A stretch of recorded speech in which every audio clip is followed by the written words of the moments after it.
If there's one thing every spy dreads, it isn't torture or parachuting out of planes at midnight or drinking martinis that taste suspiciously like lighter fluid. No, the true nightmare for Agent Kazeru.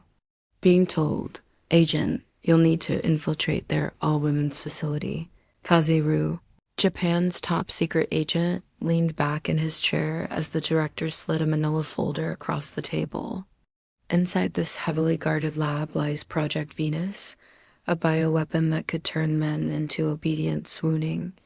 The director coughed. Idols for karaoke bars, the details are classified. But we need it. Rue raised a brow. And you're sending me? Of course, you're our best. The director adjusted his glasses. But there's a catch. There was always a catch. The facility is strictly female only. Guards, scientists, janitors, even the vending machine, Ajay, programmed to flirt only with women. So, the director pressed a button. Shoomp! From the ceiling descended what looked suspiciously like a Sailor Moon transformation stick mixed with a hairdryer. Rue blinked. No, yes, you wouldn't dare. Oh, I'd very much dare. The director grinned like a man who just signed up for premium cable without telling his wife. 10 minutes later, Rue stood in the bathroom, holding the Transformation Ray 3000, muttering like an anime protagonist who knew the fan service chapter had arrived too early. Do I really have to shout a phrase? Yes, the director's voice crackled through the earpiece. What phrase? Pretty Agent Rue, make up. Rue clenched his teeth. I hate this job. He raised the device. A pink flash of light filled the room. Poof. When the smoke cleared, standing in the mirror was a drop-dead gorgeous woman with long raven hair, dazzling crimson eyes, and proportions that could make an anatomically accurate Barbie doll faint. Holy mother of, Rue squeaked, clutching at the sudden ballast on his chest. These are... The director cleared his throat. Yes, very convincing. Convincing? They're weapons of mass distraction. How do women run with these things without getting whiplash? Practice. For the next 3 days, Rue trained in the art of being a woman. Day 1, walking in heels. He toppled down the hallway so many times that the janitor left out caution cones. Day 2, practicing a feminine voice. He sounded like a dying seagull for most of the session. Day 3, surviving the onslaught of office men asking for his number. By the end, Rue could walk, talk, and slap a creep with the grace of a seasoned shoujo heroine. Code name, Agent Ryuko. The facility loomed ahead, a pink fortress shaped suspiciously like a giant heart. Security at the front gate scanned Ryuko. Name? Ryuko-chan, transfer scientist from Osaka. The guard squinted. Password? Ryuko panicked. His training had not covered this. Then, instinctively, he flipped his hair, tilted his head, and said in his best anime girl squeal, Uchi, forgive my baka brain. The guard blushed so hard her scanner short-circuited. You may pass. Ryuko, 1. Security, 0. Nothing could have prepared Ryuko for the locker room. He entered, towel in hand, and froze as dozens of scientists in lab coats stripped down like it was a Hot Springs filler episode. Steam rose, hair swished. The sound of giggling echoed.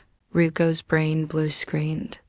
Everywhere he turned, there were curves, towels dropping, hair being shaken dramatically like they were in a shampoo commercial.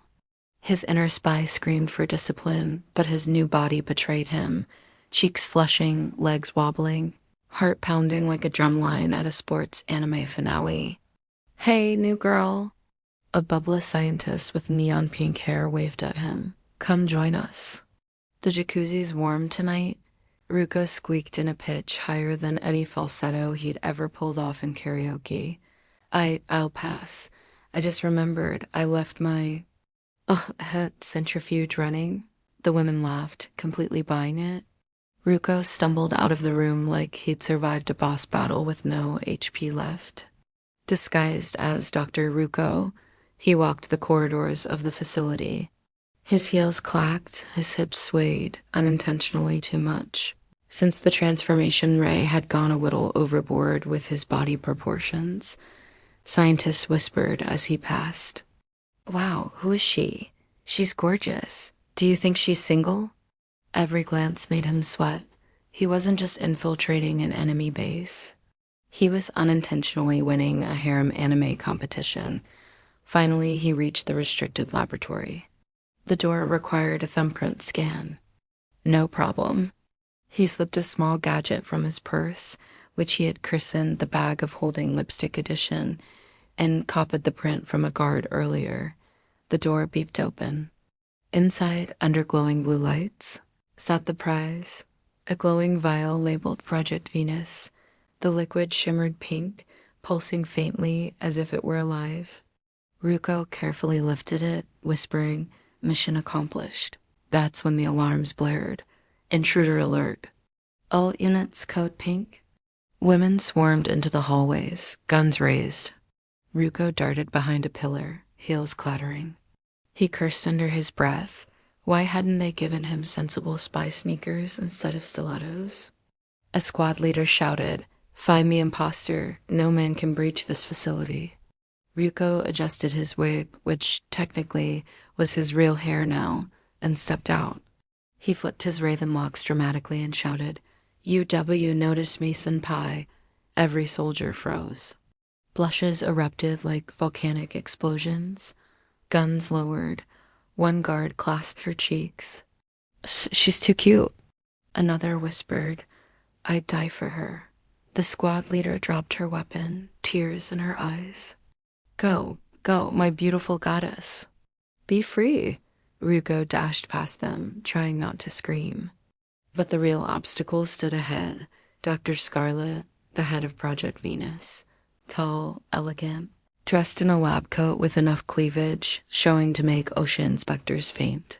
Her crimson eyes locked on Ryuko like a final boss in a JRPG. "So, you're the thief." Scarlet smirked. "I must admit, your disguise is flawless. But you won't leave here alive." Ryuko clutched the vial. "Step aside." "I don't want to hurt anyone." Scarlet laughed, tossing her hair like an anime villainess. "Oh, please. Do you think I didn't anticipate this? I invented Project Venus. You think your transformation was random? No, I chose that body for you. Perfect, beautiful, irresistible, the ultimate distraction." Ryuko's jaw dropped. "You mean you made me into a fan service machine?" Scarlet licked her lips. "Exactly." The tension crackled.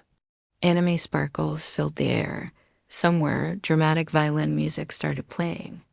And then, to Ryuko's horror, Scarlet lunged not with a gun, but with a bridal carry move straight out of a romance manga. "What are you doing?" Ryuko flailed.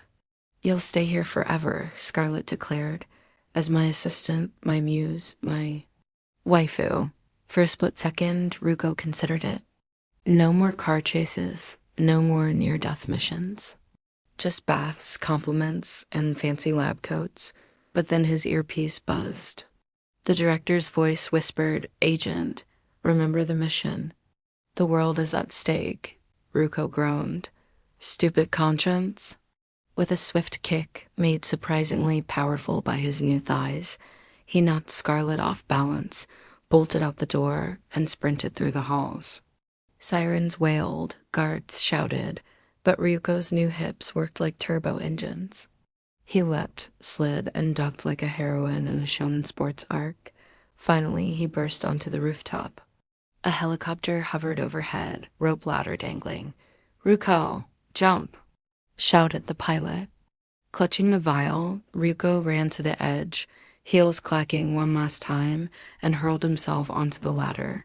Below, the facility guards reached out, screaming. Scarlet stood at the edge, shaking her fist, screaming something about Season 2 revenge arc. The helicopter soared away. Ryuko collapsed into the cabin, chest heaving, vial still in hand. The director's voice came over the comms. "Mission accomplished." "Excellent work, Agent." Ryuko glared at the communicator. Excellent work.